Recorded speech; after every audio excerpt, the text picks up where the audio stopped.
Good afternoon, everyone. Thank you for joining us today for this conversation as a part of BIC Hub'ba 2021. Before we begin, I would like to introduce the panelists for today. We have Diya Naidu, who's a dancer, choreographer based in Bangalore. She also runs a collective called Citizens of Stage Collab. Uh, Next to her, we have Bindhu Malini. Bindhu, everybody knows her. She needs no introduction. She's a national award-winning music composer, singer, and also a very, very dear friend. Same as Diya, sorry. Forgot to say. We have Nisha Abdullah. She's a theater maker, also an activist, if I may introduce like that. And Menaka, who's the head of resource mobilization and outreach at IFA. Thank you so much for agreeing at a very short notice and being a part of this conversation. So I think I would just like to begin with going backwards, what has happened last year. It was quite phenomenal year, so to say, for all of us. So my first question to all of you, and feel free to go first, is how did you personally cope with this pandemic situation? And what was, you all are from different fields. We have dancer, theater, funding bodies, musicians. What was the effect of the pandemic in your respective fields, and how was that managed, if at all it was managed? Okay. So personally, for me, the thing was in 2019, I had decided that 2020 would be sort of a sabbatical year or a pause year for me to kind of do a stock taking, reflect, and also um, there was so much happening that I thought there should be some stillness and just regaining health and rest. It so happened that pandemic and lockdown happened. So suddenly it felt like the universe copied my idea or something like that. Um, so the sabbatical suddenly felt forced. At the same time, personally, it helped me because enquiries stopped coming any which way. So to constantly juggle with should I take it, not take it, should I take it, not take it, all that settled down. So mentally, probably I was already ready for a slower, more still kind of something where suddenly I had already pressed the brakes in my head. So, but at the same time, I was very aware of how if you're not prepared for the sudden break, what a jerk it can create to your entire being and to your arts and to everything that you kind of fell back on or trusted. There was a momentum with which we were going forward and everything halted. um, so it also, while reflecting, brought up a lot of questions anyway. Since I was stock taking, the stock taking kind of widened the questions that I asked about engaging with art, the artist itself, and the society. How are these three constantly serving one another? And how is this hierarchy or whatever, this whole relationship between society, artist, and art? It Many other layers of that started coming out because of this situation. And in terms of the sector, of course, so far I have also grown as an artist through performances, through sharing in public spaces. And I was not very sure if I was ready to just adapt and like be an amphibian and go to the cyberspace immediately and continue sharing. I was not ready for that. At the same time, missing out on this was you see how it's nourishing. It's not one-way traffic, it's two ways. So I mean, I'm just stating the obvious, but at the same time, as a sector, so performance spaces, artists really got beaten up, and it brought out a lot of questions. Maybe I can bring it up, like Yes, I can yes, please, list it please. out from my notes. I made notes. So later. And I'll tell you how a particular instance of the Terukuthu artists in Tamil Nadu, what it meant to help them, what it was to see what they were going through. And that really brought out so many other things that I would have just not realized, but the interaction kind of brought out, and people really helped. So there was a lot of positive energy also in the way people, just individuals, came and stood and helped. So yeah, I can go on, but yeah, I think I'm going to put a pin on that thought, because I just have something to ask you with regards to all of you actually. So yeah, but we'll definitely come back to that. So I was in the opposite space that Bindhu was in. I felt rudely kind of jolted into this forced break, because there was so much of community work, and a lot of different bubbles were merging from around, I think, 2019 second half to all the way until March, beginning of 2020. There was a lot of work that was happening, a lot of bubbles that were merging, and this extreme sense of community and solidarity, the most that I've ever experienced in my life. And the many parts of me were getting nourished in that.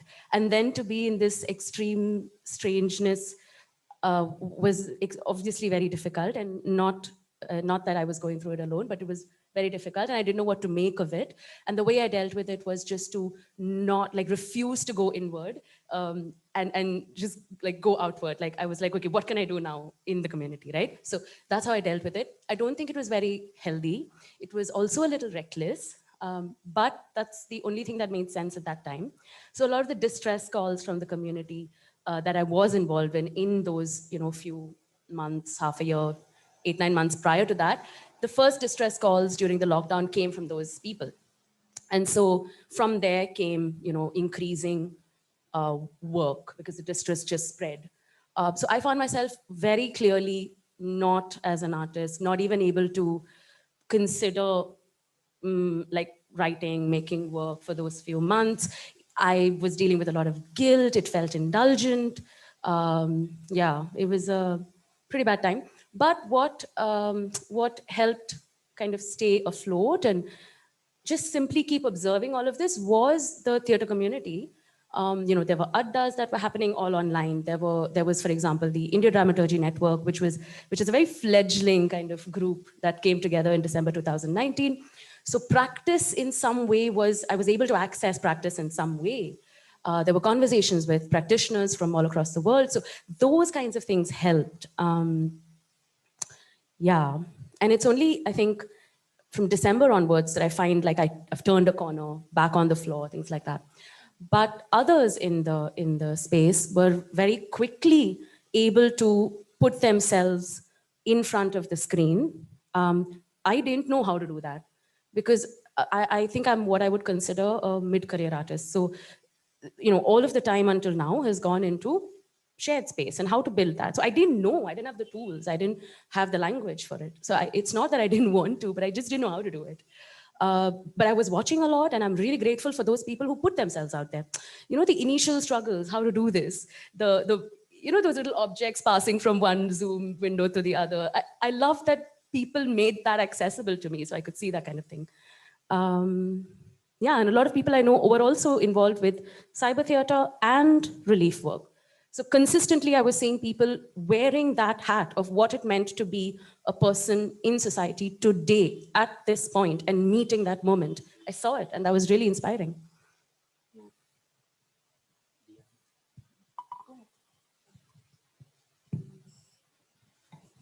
I guess I identify a lot with what Bindhu was saying, because also end 2019, I had this sense that, okay, I'm going to really take some space in 2020. I'm coming to it, Masoom. I'm getting a very cynical look from him. But by second week of Jan, kind of dates were blocked till November. And again, suddenly your schedule rules over you. So I'll try to very quickly cover some of the themes that came up for me, and of course a lot of resonances with both of what you both said. So one of the things I think is that, of course, there was that root shock of then everything getting, closed. And I mean, I'm not 100% sure how it is for theatre artists and for musicians, though I work a lot with both. But in the dance infrastructure, we actually lose money when we perform in India. the only way that we actually make any money from performance is if we have gigs that are not in India. So I had some of those gigs, and that's how I'm able to focus on any other work. Like, for example, the collective Masoom was talking about is really a bit to try to bring community together. And I think one reality that we live every day is as dancers is that bodies need other bodies, and there's really not, the pandemic kind of brought that reality in more ways than one. So that was one of the big things.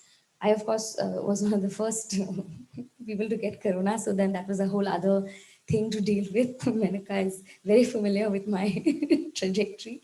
But yeah, so I think post recovery, also there was this thing of resisting technology. How are we going to, like, because my work from working on large stages for lots of people slowly has become more and more and more intimate. 30 people, 50 people, one person. So how do we do this? And actually, through the trajectory of that year, there were lots of different ups and downs. One was I felt myself very concerned about, like you said, I'm also sort of a mid-career artist. So in the last few years, because of having some projects, foreign projects, I was able to pay rent and then focus on the other stuff, which is all free job, like curation, planning modules, making work, producing your own work based on the money you get from there, all this. So that little personal ecology one has created, which is completely independent of anything that exists in the country. So with dance right now, there's amazing training, but zero jobs. And so it's really about how do we create jobs, and I don't, on no offense to anyone, but I don't really trust big organizations and agencies in the sense that we get some help and then you're sort of on your own after that. And also the dancers world in India has not found a way to articulate and speak to organizations in the way that they want to be spoken to about work, what work needs to be get made and not get made. So what happens is the practitioner is questioned in a very strange way, and so one tends to, if you have an idea which is burning to manifest, you'll go instead to community or to each other. We as dancers, we work free for each other most of the time. So I think what happened in the pandemic is that we found that without our practice, we aren't going to make it. Without each other, we aren't going to make it.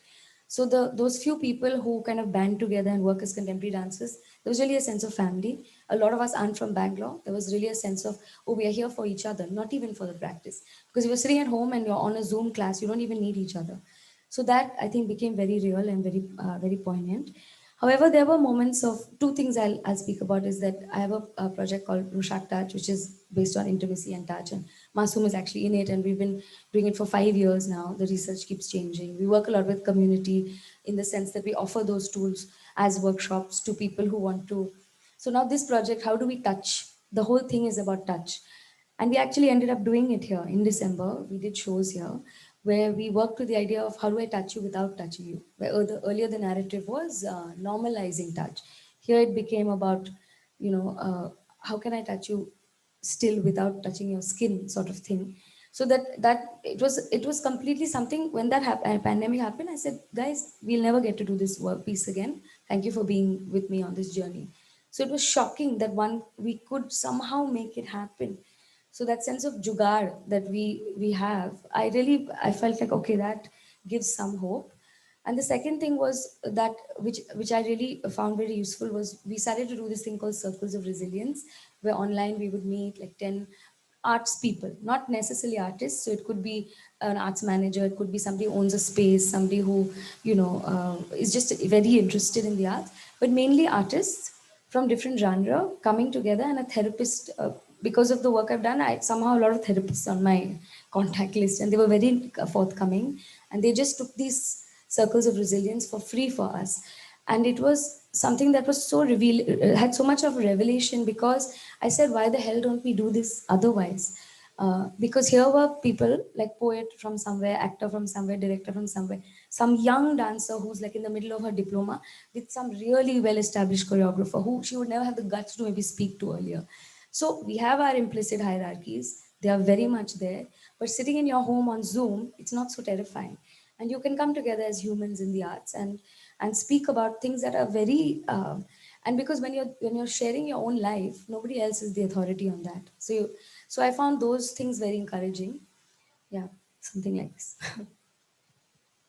Yeah, thanks. I mean, a lot of what they're sharing resonates. At a personal level, Masoom, I think while it was a forced pause, I think it gave a lot of time for reflection. And I think one of the things for me personally was to be able to pace myself in everything I did, whether it was cooking, whether it's fitness, whether it's reading, whether it's work, how to pace myself and be more connected to that. I think to myself was something that, being isolated helped me do. And of course, like Nisha is saying, looking at all the people out there, especially in the immediate months, who were either creating art or out there doing relief work, was so encouraging and humbling in a way, right? And for us as IFA, speaking from IFA's perspective, I mean, we had to take a pause and think about the institution because we have a staff of 20. I mean, how are our staff feeling safe? What space they are in? We're all isolated. We're all across the city, somewhere outside. So looking at that and taking stock of that, and also reflecting what is IFA's role. While we're a funder, our primary role is to artists and scholars. So what should we be doing? And our funding is also very limited. We don't have a unlimited pool of money. So, one of the first things was to listen to artists, of course, and figure out what kind of support would artists need. And of course, I mean, while, some of the feedback that came was, basic income, for example. But one of the things that people did also share was, we want to do creative work. There was that yearning to interact with other people, to do creative work. And so I feel paused to think that, okay, that's what we're going to do. We're going, there is a need to continue our funding. So we decided that we would, instead of, doing it, we don't have the resources to do an emergency fund. I think that's the role of the government to do. So we decided to continue making grants across all our programs, and that's something we did. And just to share that, at any given time, IFA has about 80 to 100 active grants. So one of the first things we did was check in with our grantees, because grants were ending, in last installments were supposed to go to them. How do we reach those funds to artists, to staff, to every person involved in the institution? So those were some of the things that we were really grappling with at that time, checking in with artists. And, also thinking of, I mean, this is something we'll discuss later, also thinking of how do we as a foundation or an institution be responsive to what's happening around us, right? We used to always accept applications in the hard copy. Now, we'll receive them online, say, for example. Or, someone who wanted to do an exhibition, that's not going to be possible. We have to be open to the fact that now that outcome is going to take a new shape, and be open to, this grant is not going to complete now. Can we give this grant an extension? So a lot of processes that we had to review within the foundation in terms of giving extensions, in terms of budget modifications. Can I use the funds elsewhere? So a lot of reflection and thought from the foundation on how we can still continue to support artists during this time. Thank you all. Those are quite moving and interesting points. And continuing to what Bindhu also said about reaching out to the community at large, I felt last year we were all in the same storm, not necessarily the same boat. Some people had a yacht, some were just on a plank of wood. But we were in the same boat, and as it has happened over the years, the state failed, at least the artist community. I'm not going to comment on anything else. But people rose up. We stood up. A lot of you, all of you, in fact, were in relief, doing relief work. And in a way, what I also feel is that the last year has changed the power dynamics between the artist and the audience, and within the artist community also. I have a very strong foundation in the classical world. So for me, it was suddenly a senior established artist coming to me and wanting to learn how to use technology, which is a big thing to do, because you are this celebrated guru and you come and be like, can you please, to accept that I don't know something. So there was this shift of power dynamics. So I think in a way we are entering this, I wouldn't say post-pandemic, but this new world where we are given an opportunity to somehow organize a sector which is highly unorganized. We are the arts, at least definitely dance and theater, are pretty unorganized. We do our jugards, we manage our ways. Music somewhere has a bit of a edge over that. What do you think are the key features that we would like to build in this future? And I would also like to talk about the relief work that you have done through the course. And what do you think we should leave behind that was existing in that world? And what do you think, how do we restructure this new world, this new opportunity that's been given to us?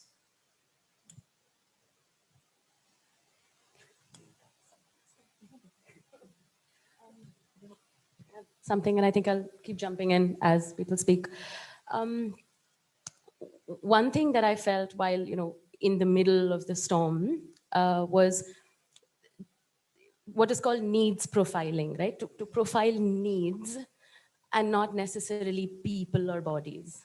The fact that, for example, a small example is Diya and I worked on a little relief project at one point, which was about, these were trained dancers from very marginalized communities whose incomes, monthly incomes, were going towards the basics for their home. So rent, food, medicine. This is not about, I can't afford a movie ticket, I can't afford extra data. This is like the basics. So needs profiling, like some people that, some needs that came across very starkly were first generation artists in their families. They have no access to any kind of capacity building, any kind of language. These are people who probably didn't have arts programs at the end of schools to go to, at the end of the school day to go to.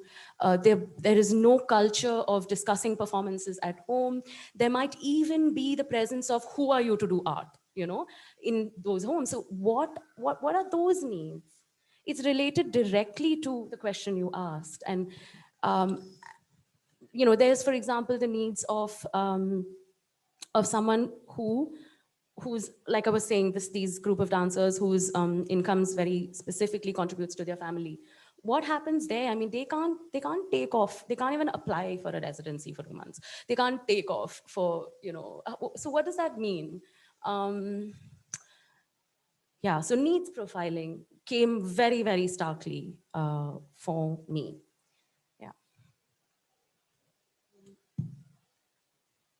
I remember when Nisha called me with that, with this dancer who had met her and told her that there were some 100 dancers who were in this situation.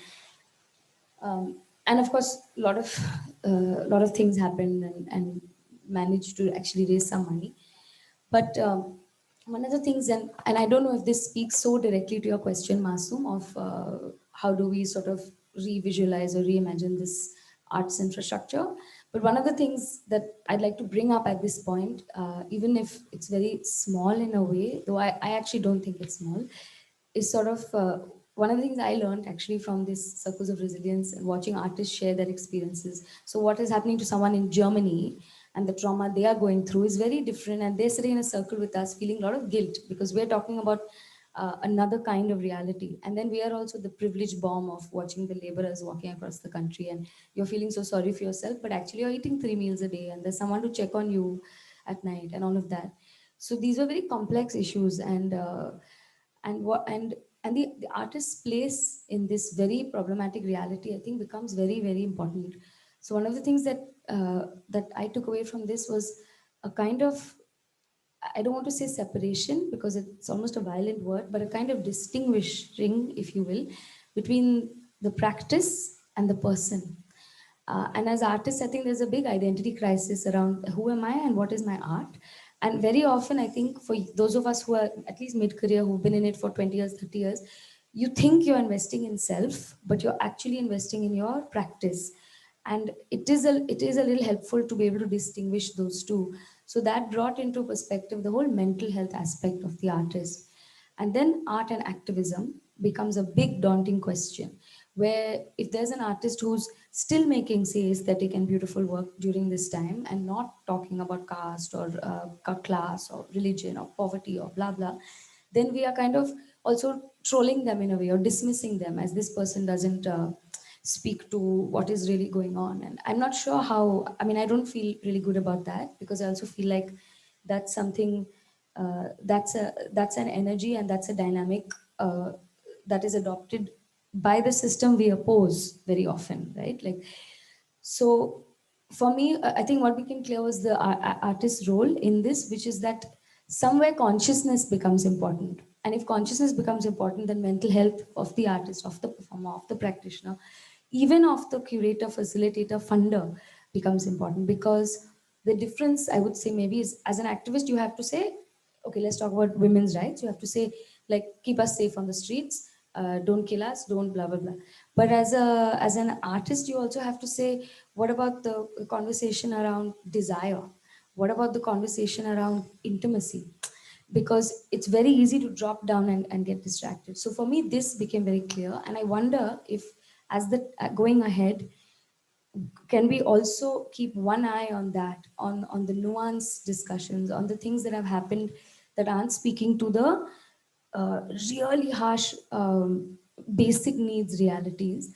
Because I almost feel like that's the corner we also need to keep an eye on as artists. Otherwise, very quickly it becomes about, let me live, let me live, let me speak, let me speak. You know. Can I add? Um, so I hear everything that you're saying, and I'm also feeling like this has a direct, this speaks directly to the kinds of bodies that are occupying these spaces today, right? So why is it that we're able to say that? Why is it that some people are able to say, "Oh, that's not an important conversation," because desire is political, right? So what is desire and how it manifests and where all can it manifest for an artist who lives in a one, room space might be very different for someone who comes from circles that some of us do.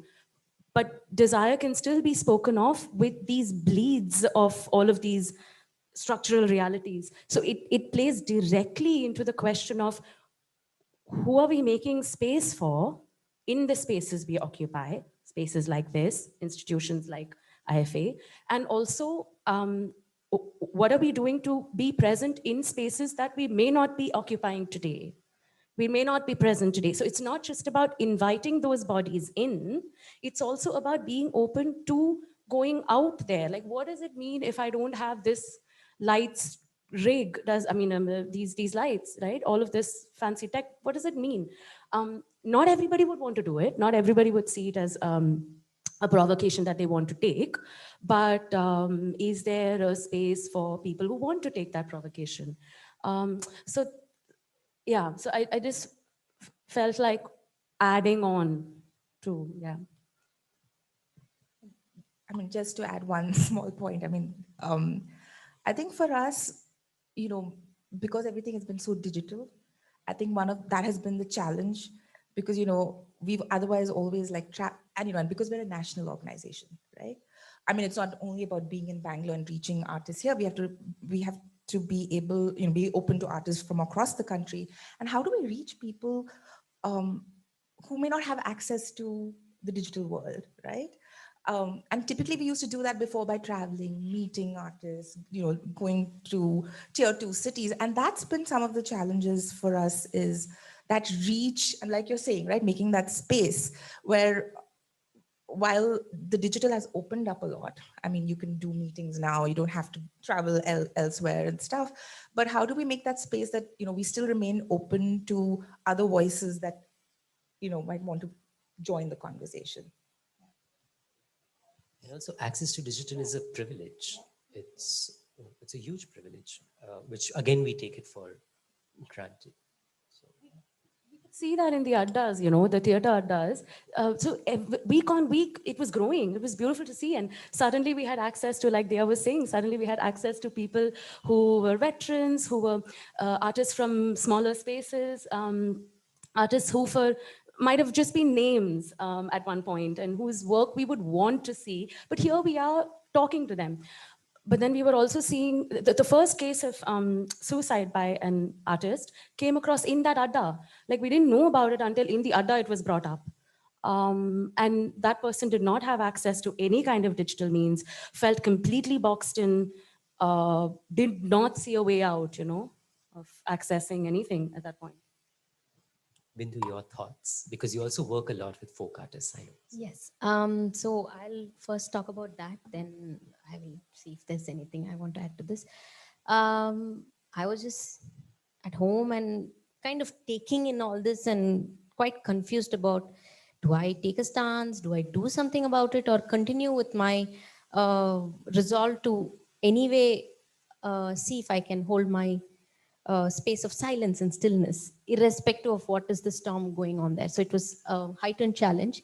But of course, at some point, somebody called and said, I think you can help. I don't know how to help. You are well connected. Can you do something about helping the artists in the Namakkal Erode district, the Terkut artists? Because for a film that will soon release, I had gone and worked with those artists. So I was in touch with them. And I made a call, and yeah, we realized that they had made a list of at least 40 artists first, 40 to 52, saying these are people who need immediate help. And is there something you can do? And all I did was, I didn't put it even on social media, nothing. I personally called my friends or messaged them and then emailed them. And in that, so much help came, and so immediately that the people in Namakkal quickly went on ground and started supplying basic provisions to these family. And there was enough flowing fast enough that the reach went to 100 families. And because the Terracotta artist communities are like that, it's not just one person, right? Then there's pockets of, and the thing was, they could not even go to the field. First of all, nobody had jobs, and that was their time of all these big festivals, temple festivals, Vira and everything. So one was that, was there some savings possible for rainy days or prolonged rainy days like this? And the other was that, yeah, the basics, the needs. So they said, if we go to the fields, the farmers themselves, I mean, they'll get 2 days of work because it was some harvesting time. So that's only 2 days of wages. And even they're not able to go, and we can't go and take their work. So one was this, that we could quickly give a month's provision, and that sort of helped them. More than that, what they said was that the fact that unknown people from unknown places reached out gave hope to these artists. And like you said, being digitally connected is a privilege, and most of them weren't. So to know that somebody sitting somewhere else is caring or showing that they care made a difference. And like you said about the mental health, the person I was kind of interacting with, was, his name is Parthiban. So he said that even here, most of them have the mental health is an issue here. And this ray of hope will hold them for some more time, apart from just food and essentials. And towards the end of that, we had some money saved, and we kind of tried to keep it for their medical emergency, and started thinking how to now do something to keep them engaged with the art. So these all night kutu was then brought down to 1 hour or 1.5 hours, 1.5 hours scripts, and they started performing it 2 days. And this somebody then immediately supplied a good LAN connection and good internet speed. And these artists wore their vesham again, and just being able to connect back to their art kept them going. And from whatever we had saved, we managed to give them money for that time. And people also started, it was all very simple, Google Meet, which is, and it picked up. And so that really brought back something. So this was people, it's just people, no government bodies, nothing. It's just a network of people and goodwill, which went this way and came back again. So that was important. And now they think they have a fallback. And Even now they are planning how to have a model which can be replicated anywhere. He said, I will come up with a model which I'll just teach another district people, and then they can take off and let it go on like that. And also then they decided archiving is important at this point then. So now things have opened up, they've gone back to temples and everything. So that was one. And so mental health is very, it's been there. I think when it comes to being an artist, it's like something you sign up for. And the idea of resilience, because I think artists are both at the same time strong and vulnerable. So we are resilient, because I think to choose to be an artist itself is that. And the other question that was then, as a society, as a sector, is that the idea of the value of art, and in terms of, is it essential or not? These things were the other questions, then when we're talking about tradition and culture and all this, suddenly when it comes to artists, then what happens? There's a big silence and a gap there or something. I don't have an immediate answer to it. It's again reaching out to people, reaching out to, it's that. There is no stamp like a big, how there are these things saying tradition and culture and all that. Suddenly when it comes to the individual, I don't know, I just hear a lot of silence. I mean, in my head at least. So what I'm hearing from all of you is community is the way together for the future, which is very interesting. And that also brings me to my next question is, in the present times, I mean, the question has been on my mind for a while, but I think it is more in focus now with the climate that we are living in, socio-politically, weather-wise also.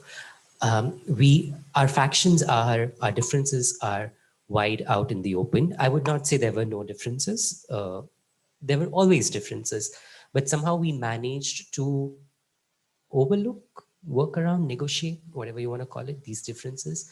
So how do we, and I think this is more inclined to the three artists over here, is I'm sure arts organizations have their own ball games, but how do we as artists, or how do you three personally as artists negotiate working with someone whose political ideologies, whose philosophies of life, whose approach to life also probably does not match with yours? Because I find myself constantly in those spaces.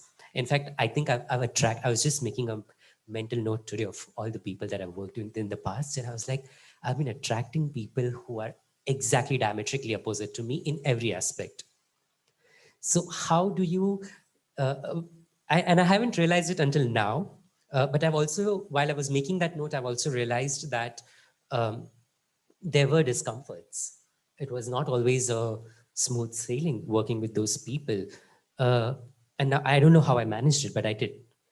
But if I had to do it now, it's becoming tougher. So how do we negotiate this? Because I also feel that if we choose to work with people who always are on the same level as us in thinking and approaches, it is then an echo chamber, which is also something very problematic, because you can't have a resolution to anything if you don't have a conversation.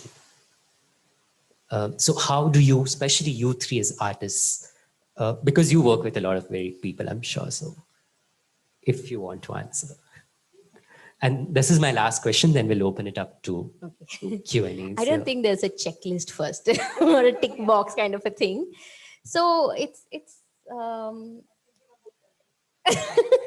so it's simple. I think somewhere you already sense, if you open up and start talking, you figure out. Or otherwise, I always remind myself that art is also that place where you're opening out up that inclusive spirit. At least for me, art is about inclusion.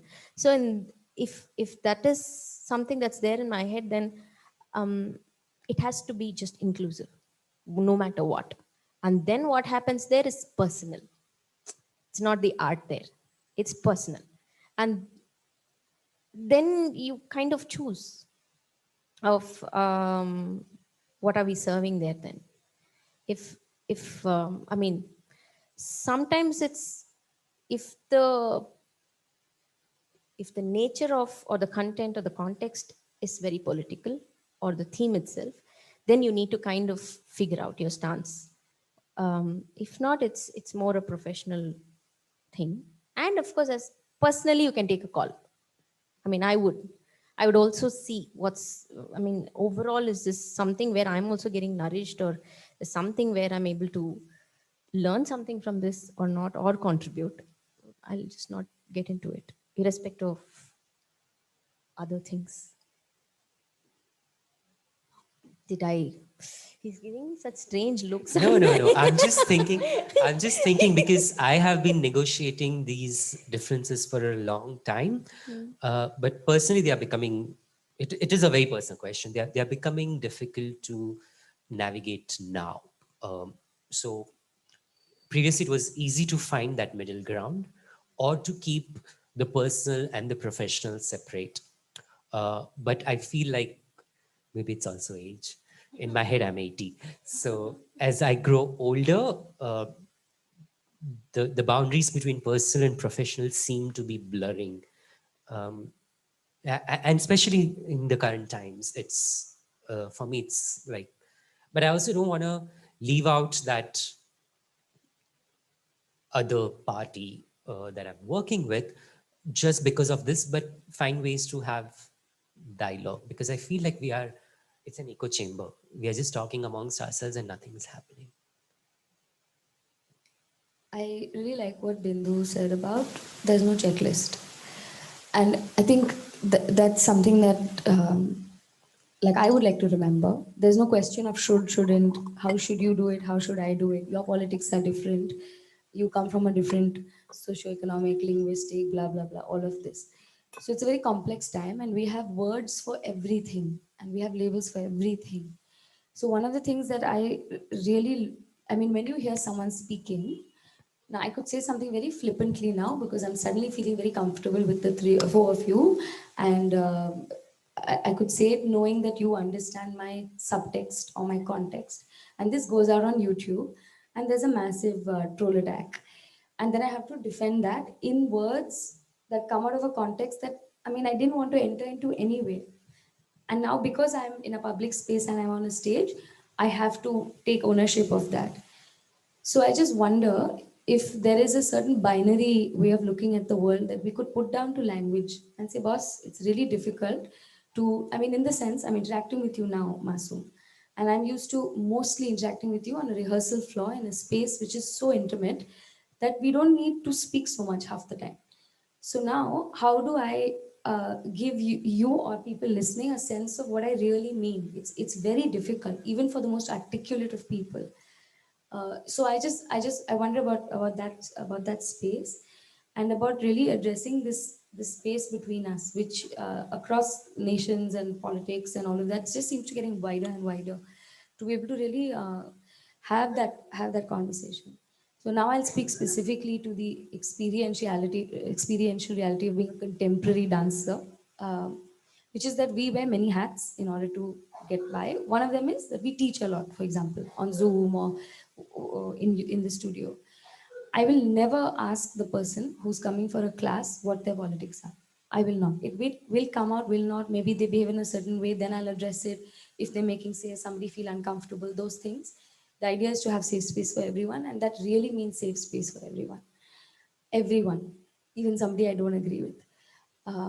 And you can have, but if I feel like everybody has a right to kind of be on a floor and discover themselves, then obviously I can't penalize someone for whatever they may or may not express. But when I perform or when I make work, it's a very different scenario. So who am I? Who am I? The person who came to my class has a certain politics. I won't accept their funding because they have another politics, but I'm okay to work with them in class. I really am okay. So it's one of those. I only have questions. I really have no answers to speak to this. I have one really strange example, and I'm kind of not sure if I should share it, and maybe you can edit it out later if you don't want to. But We are live. There is no editing happening. But it's no. okay. But it's not speaking to the current sort of divisive situation. It's speaking to another political space in some sense, which is that in this there's a solo I do which is called Strange Intimacies, and it's a sort of 2-hour performance. It has a lot of ritual and ceremony, and it works with one person at a time.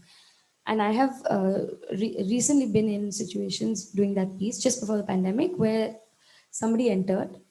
They have come for the quote unquote wrong reasons. In the sense, they've come because they think, oh, there's a woman, she's doing a solo, maybe she'll strip for me or something.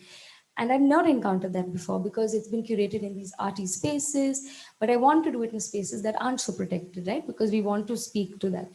So the situation is that I've ended up in a fairly risky space with the gentleman in question, and and there's a part of me that wants to scream and run out and ask somebody for help. The other part of me is like, yeah, but here's an opportunity to really examine this space, because this is the person I make work about, like this other that we are pointing fingers at in the gender space, the person who makes this kind of approach or makes this kind of move. Uh, and we're also trying to not other that person, to understand that person. So what should I have done? I mean, I won't go into what I did, but the idea is, okay, I have to really be here and speak to the space between us and see if I can understand why he's doing what he's doing, or send him away feeling a tiny bit less lonely, because maybe that's where the violence is from. I don't know. But what I'm saying is that an individual level, if I can, and which is why I can never teach another dancer this work, because I cannot ask someone to put themselves at risk in that way. No way. That would be completely wrong in that sense. But I can do it myself. Or can I? And also, like Bindhu said, it's really one situation at a time. So there's no checklist. So for me right now, I just think we have to kind of stay awake more than ever. Can I really look at you and not as Indian funding body, all the different profiles, but really look at you right now as you sit here, listen to what your fingers are doing, what your nod is saying. And I don't know, and it might be different tomorrow. Uh, because one of the things that happens in the situation we are is that we get disembodied, our awareness gets taken away. It is the thing to do is to share that post, the thing to do is to put that hashtag, and I'm super guilty of it, I do it all the time. uh, but I don't have the time to look at each post and be like, is this now but uh, yeah, so to constantly, I guess, check in and see, is it okay, is it not okay? I have no answer, only questions. Yeah, so much resonance with so much of what Diya was saying. So +1 to so much of that. But I do have boundaries that I set for myself. Very, very clearly, I'm constantly checking in with how safe I'm feeling as this particular intersectional identity that I hold of being a Muslim woman artist today. For me, it's a big question in my head. Who are the bodies that I'm safe with? Physically, of course, but I think more than physically, it's also about just emotional safety, and also constantly ask myself, what does that mean as the person in the room and also the director in the room, to make sure that these people who may not hold the same identities as I do, but have allied with me to tell a particular political story, or have just made these decisions and trusted their safety with me, what is that responsibility like? And I was really made aware of this during the Me Too movement.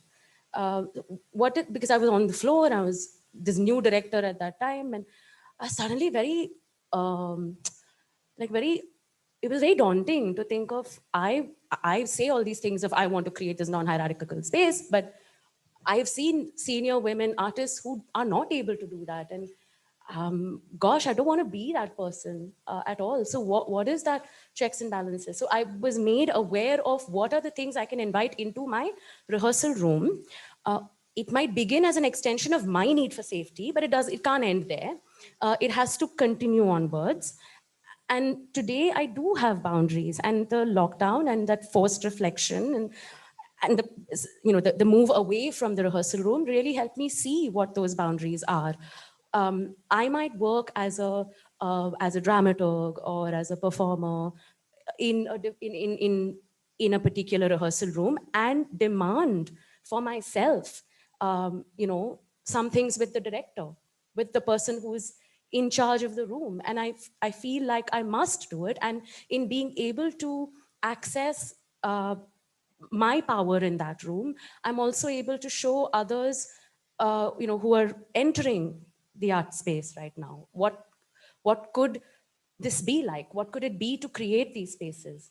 I also want to speak a little bit about what Diya was saying, when you put your body out there in this risky position with this particular gentleman, but you can't ask others to do that. I found myself in that position in December when I had to figure out, I want to make work, and there is this compulsion to go back to the rehearsal floor. And I'd made all my whatevers, negotiated all that in my head about what it means to create work now.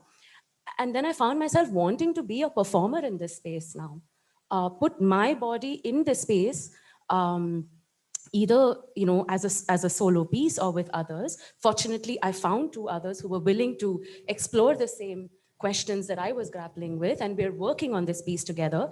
But this thing of how can I ask this other body, because I'm a writer, I'm a director, I can easily, not easily, but I can do this. It's in my, I can access that. I can write a piece and I can hold an audition and blah, blah, blah, blah, blah. But I felt this responsibility to not do that right now. I was like, how can I demand from someone else this kind of commitment? Because this thing is very real, no? Like ultimately, when we go out and perform this space, this piece into whatever spaces we want to perform it at, am I able to take that responsibility? Will I be able to negotiate with a space like this and say, hey, what will you back me up with? Right? I don't know that. And until I figure it out, I was like, okay, I'm going to go on the flow. Now that opens up a whole different set of, questions. I haven't performed in so many years. What does that mean? What does it mean with form, with content? What kind of body am I bringing into space? I don't know. But I found like that is a more accessible question for me right now than inviting someone else to hold all these questions. And it's a very weird space. I didn't think I would be doing it, but I just find myself in this. Yeah. Masoom, I just wanted to add that, as a funding body and an institution, we have to constantly have these conversations, whether we are raising funds from certain partners or we're partnering on certain projects. But I think it comes with a certain awareness of, what you're signing up for or who you're partnering up, and being aware of, if there are consequences, we stand by those, right? And just in terms of like, from the other perspective, where we are supporting artists, and a lot of our projects are risk-taking, sometimes political, sometimes speaking to dominant voices. So if something was to happen, IFA would stand by the artists. And this has happened at several occasions. One was a research project, Perumal Murugan's book, for example. Then another was a performance of Diya Naidu. So for us, it's if there are situations where there might be questions asked, I think we stand by what the artist wants to do at that point, and we stood by what the artist wanted to do at those specific times. But we are also aware of the repercussions. But I mean, as an institution, we stand by the projects that we've supported. So that's something I would just add. It's actually incredible because I know certain festivals who don't. I'm just going to put it out there. Thank you so much. I think this is quite interesting. I have much more questions, but we are also running out of time. But we should definitely do this again, maybe unofficially over chai. Any questions from the audience members? I see a lot of people here. I mean, not a lot of people here. But if anybody has any questions. Questions.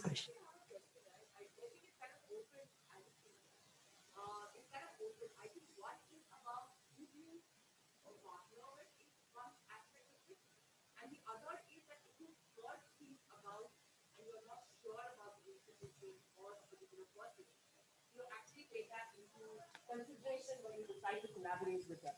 And I think more and more as of now, I think that is becoming very important to check facts before we actually go in for collaborations. And I think that's something as artists, as producers, as funders, everyone needs to be aware of. And if there is even that little conversation that's happening at any point, anywhere, or you've seen a post, it's important to actually go back there and inquire a little more before you kind of take a stand on things. And that's just a... Actually, I have a question, sorry. As a rejoinder to what she said about checking, right? And this is also a question that I have again asked several times is the art different from the artist? Because we had the hashtag #MeToo allegations and we saw those musicians, we saw those dancers. There was a landmark judgment that was passed. But again, the judgment was against defamation. It didn't say anything about the sexual harassment case. But I guess probably this is just a question to leave with maybe. Or if you want to answer, I would be happy to hear your thoughts on this. Which also brings me to my previous question is where do you draw this line with somebody whose ideologies oppose to you or, you know, maybe we could close with this. Constant question, of course, for everyone, right? All of us are grappling with that. But it's merging, it's blurring. The lines are blurring because there is safety at stake. The lines are blurring because there are lives at stake and dignity at stake. I really believe that if artists can't ask these questions and provoke thinking, who can? No, like, matlab, who can? We won't do it. Who will? But this piece that is being created also sits and also comes from me. No, like, so I will engage as a person and as an artist, as the person wearing that artist hat at the moment. I will engage. I will dialogue. But it cannot come at the extent of at the cost of my safety, my dignity. It cannot come at the cost of that. Yeah. Yeah, I agree with her that somewhere self-preservation, to have a check on that is important in terms of mental, physical, emotional, everything, and even more so now. So to kind of be aware and be a little alert to that is important. And for me, Masoom, at the end of the day, we are also people, no matter what we do. Whether we, because at the end of the day, we all pay bills and we need food. So the individual matters. Yeah, serving the art is one, but the number of people we interact with, the individual, the person that I'm engaging with, you know, they should also feel safe. Or that is important. So I would rather have that relationship, and art then becomes a subset of that. Yeah, that's my process. Diya, thoughts? Okay. Great. We have one question because we were live, which we forgot. There's a question, Lekha? I'm just reading out a question from Arundhati Ghosh. She has two questions. Generally, a praise for the brilliant session. And to everybody on the panel, what would you say is the one thing that may have changed or shifted in you, if it did, during this time? And one question for Masoom. You mentioned the personal and professional coming closer. Do you think it is the political that is connecting the personal and professional today more than ever? In parentheses, political in the sense of basic values and beliefs that you have. I'll go first. Yeah, I think that's what it is. It is the political, my beliefs, the constant questioning as to what do you stand for, right? And there's something that I read somewhere which says that I will protect your right to opinion as long as your opinion is not rooted in my oppression, which I think is a very important thing. Even when I say that I want people to be on the same table as me, even if we have different ideologies, I want you to eat with me. But if because of that eating, you are oppressing somebody, you can eat, but not with me. It's not something that I want to do. I also feel over a period of time, my body is physically reacting to it. They say the gut is becoming stronger with it. So yes, I think it's definitely that. It's because my political, I used to think at some point that work is work. You do it and you forget about it. It doesn't matter because end of the day, I'm being able to pay my rent. I'm being able to afford what I want to afford. But now I think the stakes are high. At what cost is this coming? So yeah, great question, Arundhati. Thank you. What was the first question that you said? If anything's changed. If anything's changed for you people, all the four of you, we can do like a rapid fire round. Your real aspirations are becoming very evident. I think that I have a very. I was just telling these wonderful ladies here just before we came on that I am feeling a deep cynicism actually around doing what I do, or like for the first time in my life there is this thing of, shall I just stop? Shall I just stop? Yeah, can we just just stop? What's the point? And at the same time, it's a very strange, almost forgive me for the using the word flippantly, but I can't think of another word. Almost a schizophrenic experience of feeling that cynicism, and then also knowing that, but you'll continue. You'll do this. There's no question about it. And I think that comes from some kind of strange confidence in affirming things that one knew before the pandemic hit, and before this, as you were saying, forced period of consideration and pause. For example, for a long time, I was really interested in how do we develop our community, our local scene, and the work is really happening between like this person and this person. And okay, then maybe we take it to some great international stage and feel very happy, and all that is great. But really, my suspicion has been, I think it happens between me and my neighbor. Uh, honestly, somewhere I don't know how else to say it. So it was an affirmation of that, and I really enjoy having that affirmation. Yeah, so a few things like this, the fact that my work is becoming more intimate. So obviously there was a insecurity somewhere, like, oh, am I just becoming shy as a performer? Am I just less confident now? Or but no, the suspicion that it's really happening between one person at a time, I'm very confident of that now. I think that that is really where it is. Even when we stand on the street and we protest and we write, and we also do public performances, obviously. But I really think what is happening really in this space. So yeah, so those few affirmations, just knowing that there's some truth to that. And I'm going to say something a little risky, but in the sense that you might jump on me for definitions and I can't give them to you. But during this time, I realized that, I mean, as a dancer, one has gone through many companies and directors and blah blah blah, and to eventually end up at a place where you say, I kind of want to make work in this way, and I think that's okay, and maybe this is how women make work, and maybe that's okay.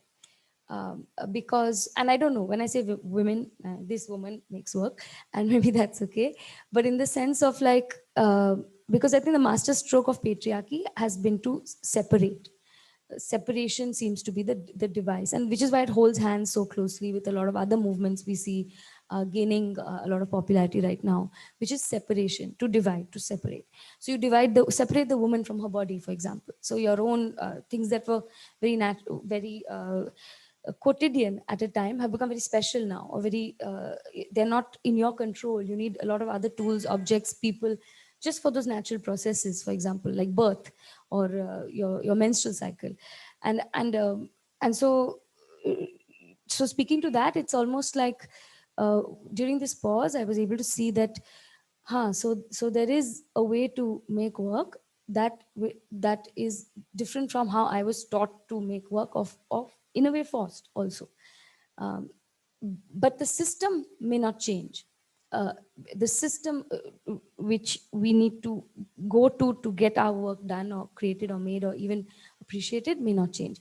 So then one has to say, okay, like, to say, now I know that I can only do this because this is my truth. So I'll do it anyway. There's a loss of ambition in that sense. I don't know if that's cynicism or if it's like really being like, oh, this is who I am, or this is who I'm not. But yeah. It could also be surrender. Bindhu, what's changed for you? What's changed for me? Okay, so as there's that amplification of the inquiry of the self or something like that. So there's more work going on in terms of meeting and expanding that self. What does that mean? And sometimes what you attach that self, sometimes selfish, sometimes selfless. It's self-preserving, a lot of those things. So there's a lot of that kind of work, and that's reflecting on the way I look at my life, my journey, me as a woman, and me as an artist, everything. So and from there it's kind of spilling over to the work I do, or the kind of work I want to do, and that's going on. That has changed because I think this pause that I anyway took and what it threw up, like whatever, even though it was a pause, the planned pause, I was not ready for what it's going to throw up for me. So I had to face a lot of my own reality and the kind of baggage I have and other things. And I also had COVID at some point. So even before that, I have had this strong sense of impermanence about everything. So this just heightened it even more, So time looks different now. I'm not saying there's an urgency to it. At the same time, time looks very different, and the sense of impermanence is also quite there, So to to deal with that and have that in my work, in my being, is something else. At the same time, the other thing that has changed is, yes, through this time, the reflection, the dialogue, the conversations, like you said, the circle of resilience, a lot of conversations have happened. So somewhere to say even we can contribute, each one can contribute, and each one can do a knowledge sharing, or your experience of your own journey can be of use to somebody who is also seeking or looking, because like you said, this sector is not very organized. So it's one has to look out for the other, or at least extend help or be open to listening. So we have tried to start something called network resource building, something for musicians, aspiring musicians who want to take music as a career in India. What does that mean?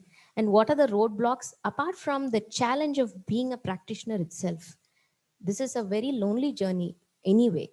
And then, uh, and that itself is so daunting. Apart from that, you have other roadblocks of just not knowing things or not knowing how to go about. So there are a lot of people who have already fallen, gotten up, and learned the lessons. So can that be shared? And a lot of awareness in terms of how to, when you say music as a profession, when that word profession comes to this, what does it mean? What do we mean by making this professional or a career? So a lot of even contracts, or how can you manage your money, how can you ask for money in art is very difficult, and then uh, even how to have your tech riders done. There's so many basics that you learn on the job, like as you go. So we're trying to build something. So I'm very excited about that. So, and just when we opened out to have discussions like this, to find out what are these kind of roadblocks, even to have that conversation, many people said this feels like a support group by itself. And this is very nice that somebody is willing to just listen to what are my confusions and doubts and things that I don't have answers for. So that has changed.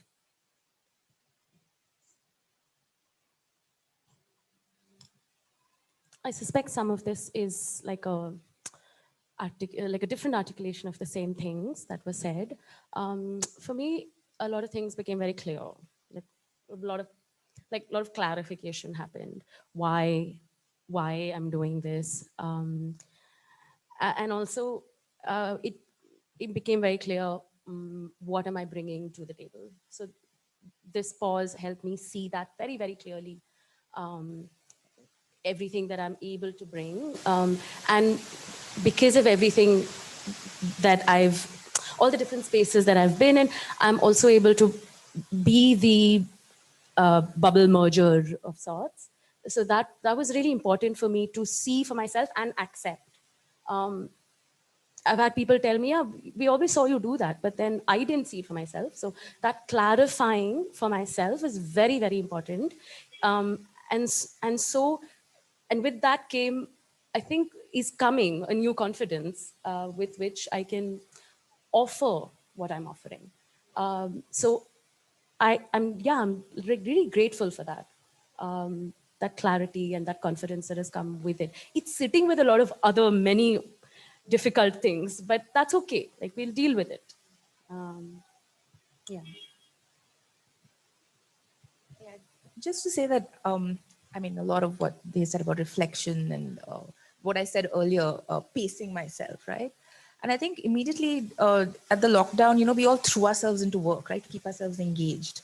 So we are busy and, occupied, right? And distracted. So a lot of that energy was spent on that. And to be able to then, and I think it's now actually as we're opening up that all the questions are coming to the fore, right? Like, what do I do? Is it relevant? What is my role? Where am I placed? Those are the questions that we ask. So a lot of reflection on, when a lot of our privileges have been bared, right? But having said that, the other thing that is heightened, I think this whole, which each of them has spoken about, is listening. And when I say listening, it's like listening to your own surrounding, but also listening to people. And I think it's a strange dichotomy that even though it's digital and we keep saying we're so isolated with Zoom has actually brought me more connected to, say, for example, my colleagues or like people, understanding people's nuances. So those connections that existed have become a little more heightened. And in some where connections didn't exist, so new ones have formed. So I think it has made us connect to people more in a very different way. I think that's something. Great. Thank you. Thank you everyone for coming today. Thank you for accepting this. This was fun. I have lots of questions, but I guess time constraints, so we will take it over chai soon. Thank you, Lekha and BIC for hosting this. We'd like to thank Masoom for curating a part of the Hub'ba. And thank you, Diya, Bindhu, Nisha, Menaka, for making time and for being here. And thank you, Masoom, for putting this fantastic panel together.